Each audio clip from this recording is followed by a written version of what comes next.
తగ్గిన తర్వాత నేనే వచ్చి ఉండేవాడిని కదా. పర్లేదన్నా, నేనే వచ్చి ఉండేవాడిని కదా, అనవసరంగా వచ్చావు. మీకు ఎలా కృతజ్ఞతలు చెప్పుకోవాలో తెలియట్లేదన్నా. మా కుటుంబం మొత్తం మీకు రుణపడి ఉన్నామన్నా. నా ప్రాణం మీదన్నా. నీ కుటుంబానికి నేను ఎంత చేసినా తక్కువే. అయినా నీకు నేను చెప్పాను కదా, ఊర్లో గొడవల్లో దూరొద్దు అని చెప్పాను. అది కాదన్నా, ఆ రేషన్ షాప్ సత్తిగాడు రేషన్ కోసం వచ్చిన ప్రతి ఆడవాళ్లతో అసభ్యకరంగా ప్రవర్తిస్తున్నాడన్న. మరి మీ సేవ వాళ్ళైతే సర్వర్లు పనిచేయట్లేదని ఏదో ఒకటి చెప్తూ జనాల్ని ఆఫీసుల చుట్టూ తిప్పించుకుంటున్నారన్న. అసలు ఏంటన్నా ఈ సంస్థలు? ప్రజల కోసం ఉపయోగపడాల్సిన ఈ సంస్థలే అదే ప్రజలకి ఇబ్బందికరంగా మారుతున్నాయన్న. ఇంకా అలాంటి ప్రభుత్వ సంస్థలు ఉంటే ఎంత, పోతే ఎంత? ఈ సంస్థలు సరిగ్గా పనిచేయటం లేదంటే అది ప్రభుత్వాలదే తప్పు. రాష్ట్ర విభజనానంతరం బాధ్యతలు చేపట్టిన ఈ ప్రభుత్వం రాజధాని పేరిట భూకబ్జాలు, రింగ్ రోడ్డు అవకతవకలు, స్కిల్ డెవలప్మెంట్ స్కాములు, ఇలా ఎన్నో రకాలుగా రాష్ట్రాన్ని దూచుకు తిన్నారు.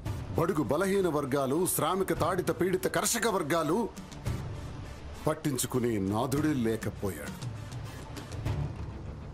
మరి మా బతుకులు ఇంతేనా అన్న? దీనికి ఒక్కటే పరిష్కారం. ప్రజల కోసం నిలబడే నాయకుడు కావాలి. అలాంటి నాయకులు ఎవరన్నా? వైఎస్ జగన్మోహన్ రెడ్డి, తండ్రికి తగ్గ తనయుడు. ఎవరికి ఏ కష్టం వచ్చినా నేను ఉన్నాను, నేను విన్నాను అని చెప్పే నాయకుడు. ఆ ఒకే ఒక్క వ్యక్తే వైఎస్ జగన్మోహన్ రెడ్డి. ఎవరు ఎన్ని ఇబ్బందులు పెట్టినా పాదయాత్ర చేస్తూ ప్రజల్లోకి వస్తున్నాడు. అన్నా, మీరు కూడా రాజకీయాల్లోకి రావాలన్నా. మీరు మాకు తోడుగా ఉంటే ఎవరినైనా ఎదిరించి జగనన్నను గెలిపించుకుంటామన్నా.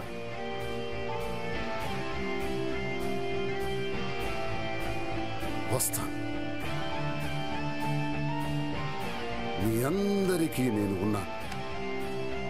దుర్మార్గులను అరికట్టి రాష్ట్రాన్ని అభివృద్ధి పదంలో నడిపించటానికి, పెత్తందారులకి పేదవాడికి మధ్య జరుగుతున్న ఈ కురుక్షేత్రంలో మనందరం జగనన్నతో పాదయాత్ర చేసి జగనన్నను గెలిపించుకుందాం.